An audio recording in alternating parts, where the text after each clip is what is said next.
A graça e a paz do nosso Senhor e Salvador Jesus Cristo.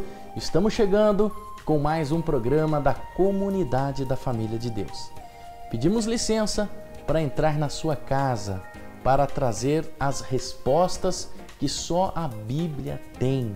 Então, a partir de agora, será um momento de muita paz. Será um momento em que o Espírito Santo de Deus estará entrando não só na sua casa física, mas também dentro do seu coração. Comigo aqui está o pastor Reginaldo Giraldelli. A graça e a paz do nosso Senhor Jesus, pastor Fábio, a graça e a paz do pastor Anderson. Que Deus abençoe a todos que estão nos acompanhando mais um programa. Que maravilha, até aqui o Senhor nos ajudou. Sejam muito bem-vindos ao programa A Bíblia Responde, caso seja a sua primeira vez aqui conosco. E hoje um tema muito abençoado, como sempre. Fique conosco, então convide os seus amigos para estarem assistindo também essa programação. Pastor Anderson, a graça e a paz. A graça e a paz, pastor Fábio, a graça e a paz, pastor Reginaldo, a graça e a paz a todos os nossos amados irmãos e irmãs que nos acompanham em mais um programa A Bíblia Responde, um canal de bênção para a sua vida, onde o Senhor fala rica e poderosamente na sua alma, no seu coração. Deus abençoe. Pastor Reginaldo, o senhor já se imaginou chegando diante de Jesus e falando assim para Jesus: olha, mestre, eu preciso de um socorro imediato. E Jesus fala assim: não? O senhor já se imaginou? Olha, pastor Fábio, sinceramente não havia pensado nessa possibilidade. É forte, né? É forte, até soa um pouco estranho ouvir essa resposta do Senhor Jesus. Mas essa resposta foi até um pouco branda que eu disse. Jesus, ele, pelo contrário, ele falou assim: por que vou tirar do meu e dar para os cachorrinhos? E se ele te chamasse de cachorro?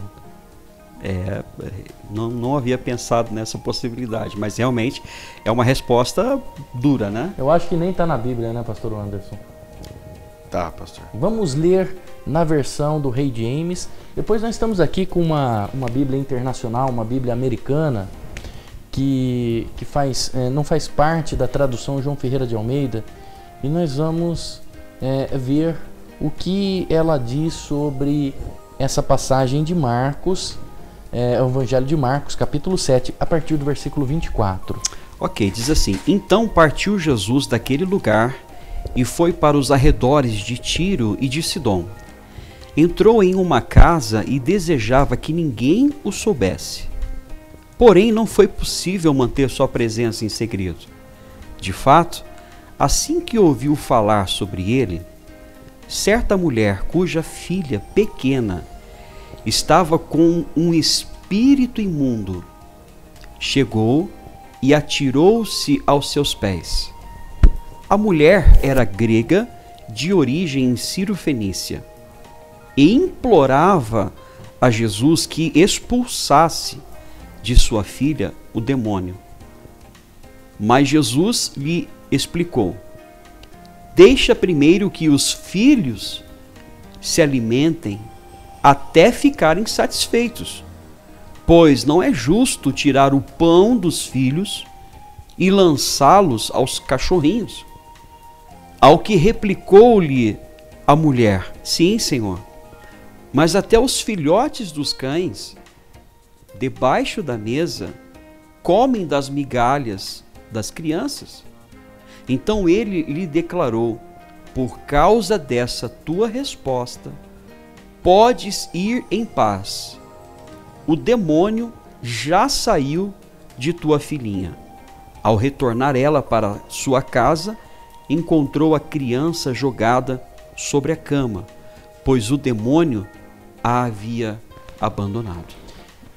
É interessante, pastor Giraldelli, que Jesus ele vai para a região de Tiro, Sidom, que ficava próximo a Decápolis. Era a terra dos gentios. Era território proibido para os judeus. E Jesus era judeu. Inclusive, tem um livro de 1979 que diz Jesus era judeu. Ali dá todas as explicações, o território onde Jesus nasce, né? E de fato ele quando ele está conversando com aquela mulher no poço de Jacó, ela diz: ora, sendo tu um judeu, pede-me água, né? Então Jesus não era romano, como Hollywood o descreve, né? Bom, ele estava numa região proibida, ele estava ali para descansar, se esconder, porque algumas pessoas queriam matá-lo, né?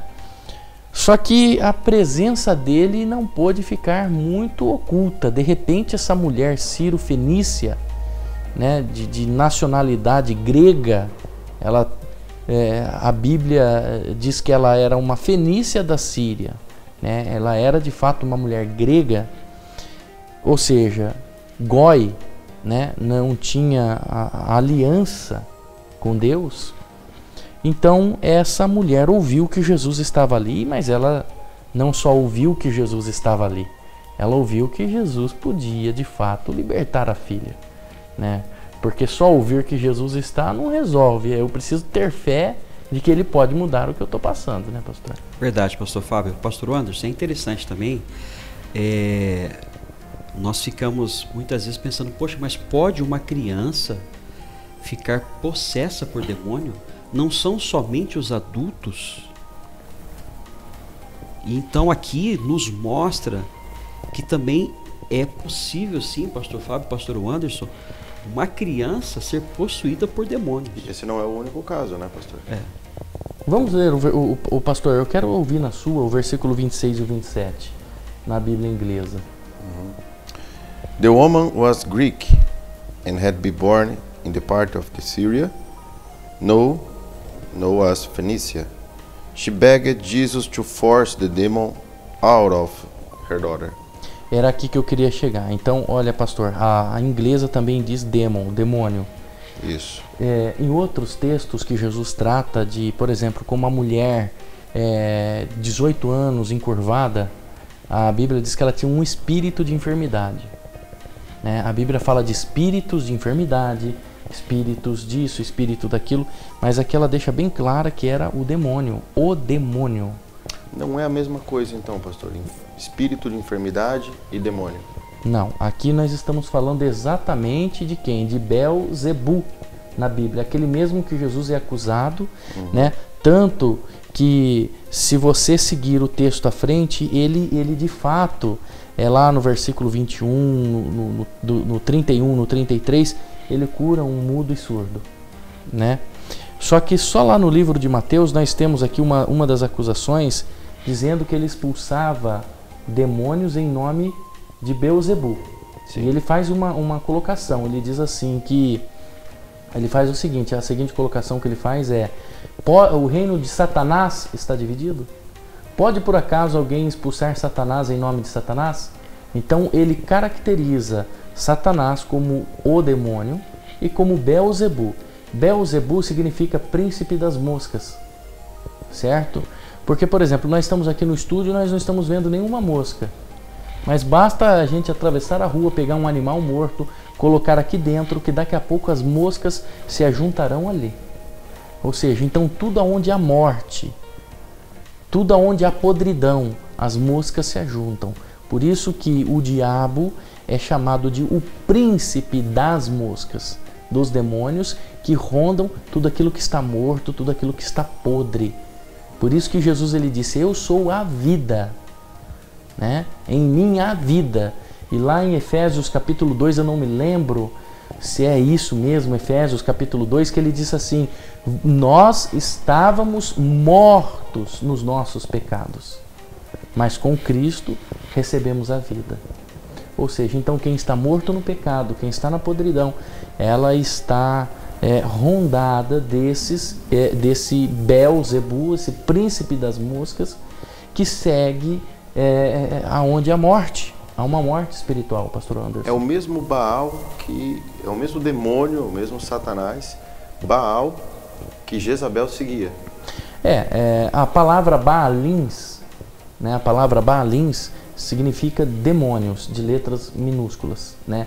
Deuses com letra minúscula que representa demônios. Então, Baalins representa tudo aquilo que você adora que não é Deus. Por exemplo, o Mamon é um Baal, né? Então, e quem é o líder? Quem é o chefe desses demônios? Então, quando o Baal ele aparece apenas no singular, ele está representando a um líder, né? Há outros textos bíblicos que vão falar baalins, né, que são demônios, né, espíritos, né? Então existe vários espíritos, né? Aqui esse texto deixa tanto claro na nossa versão aqui do Rei James, como na João Ferreira de Almeida, como também na Bíblia inglesa, que se trata de um demônio. Sim. Né, pastor? Que se trata de um ser que estava acometendo aquela moça. Agora veja bem, ela não tinha aliança com Deus, ela não era judia, ela era de nacionalidade grega, como diz o versículo 26. Então ela não tinha uma aliança com Deus. Então esses príncipes da mosca, esses demônios, rondam onde a morte, né? Não estou dizendo que um judeu, um israelita, vamos assim dizendo, um israelita, porque judeu é uma religião, israelita é quem nasce em Israel, né? Judeu é todo aquele que segue de fato o que a tribo de Judá ensinava, né? Então, aquele que, mesmo sendo um israelita ou até mesmo um judeu que estiver morto, que não estiver com Jesus, um judeu, por exemplo, sem Jesus, não está vivo em Cristo, não há vida nele, né?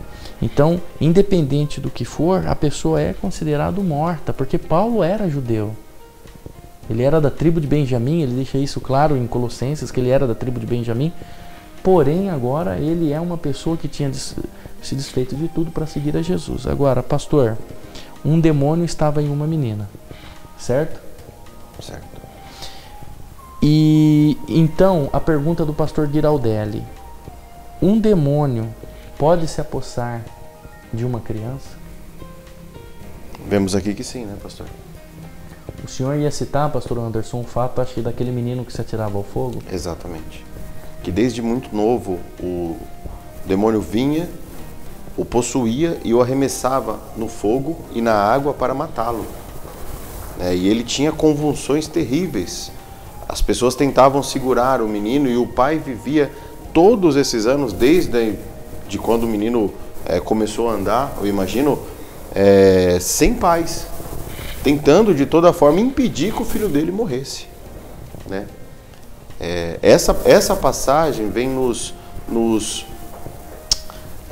ensinar que nós não estamos aqui brincando.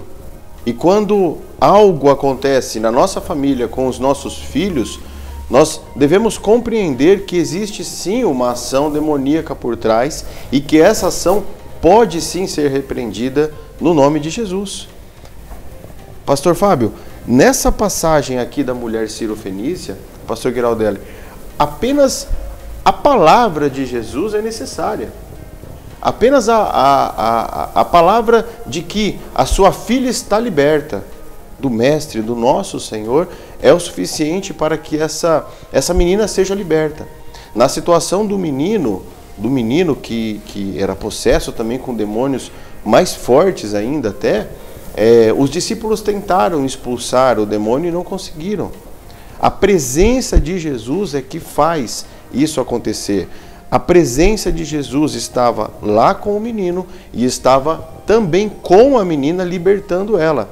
Então, a proximidade sua de se achegar ao Pai, ela tem que ser real e verdadeira, tem que ser de coração, tem que ser pura, pastor. Exatamente. Agora, pastor Anderson, vamos ouvir na Bíblia inglesa a resposta que Jesus dá para ela. Ela chega pedindo socorro para Jesus. Sim. Me ajude, né? A minha filha está com demônio. Vamos ler o 27. O 27. But Jesus said, the children must first be fed. It is not right to take away their food and feed it to the dogs. Ou seja, as crianças devem primeiro ser alimentadas. Não é certo tirar dela para alimentar os cães. Isso. Olha só, tirar das crianças para alimentar os cães. É uma palavra forte, né, pastor? Exatamente, pastor. Naquela época, os cães eram representados os gentios. Os gentios eram representados por cães, né? Por isso que Jesus fala assim, não ficará de fora os cães, né? Quem são os cães? Os gentios que não estão ligados na videira através de Jesus.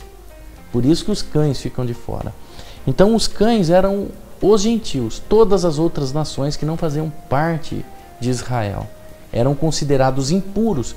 Por que eles eram considerados cães? Porque os cães eram impuros, né? O judeu era proibido ter um cachorro em casa, um cão doméstico, ou qualquer outro tipo de animal impuro. O judeu não pode tocar, nem ter um cão. Então você jamais vai ver um judeu com um cachorro em casa, né? Porque para ele o cachorro é considerado impuro, ainda nos dias de hoje, né? Então, a humildade dessa mulher, pastor Reginaldo, em que Jesus disse assim: não é bom tomar o pão dos filhos ou das crianças e lançar aos cães. Que pão é esse, pastor? Exatamente, a gente pode até chamar aqui, pastor Fábio, do pão da libertação, né? E é interessante quando o senhor menciona essa questão de Beelzebu, príncipe das moscas. Não foi apenas um episódio, pastor Fábio, pastor Anderson e todos que estão nos acompanhando.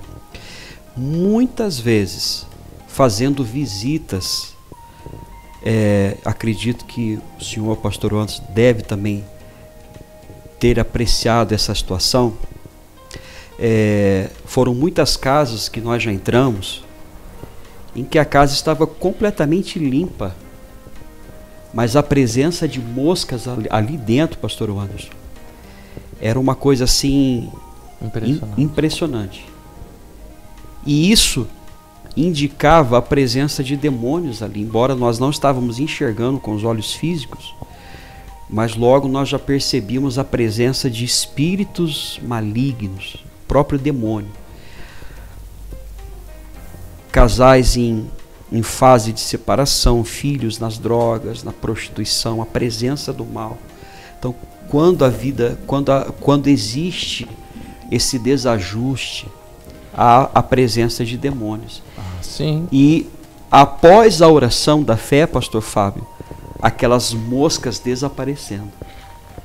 Agora, nós vemos aqui uma situação onde sim há a presença do mal. O mal entrou na vida da criança desta mulher, e ela então se prostra diante do Senhor Jesus, na sua humildade, na sua humilhação, ela clama por socorro, mesmo não tendo uma aliança com Deus, pastor Fábio. Mas ali, no versículo 29, Jesus, ele declara: por causa dessa tua resposta, porque ela poderia ter dado uma resposta para Jesus diferente, ela poderia ali não ter gostado, ela pode até não ter tido gostado, mas ela foi humilde mesmo assim.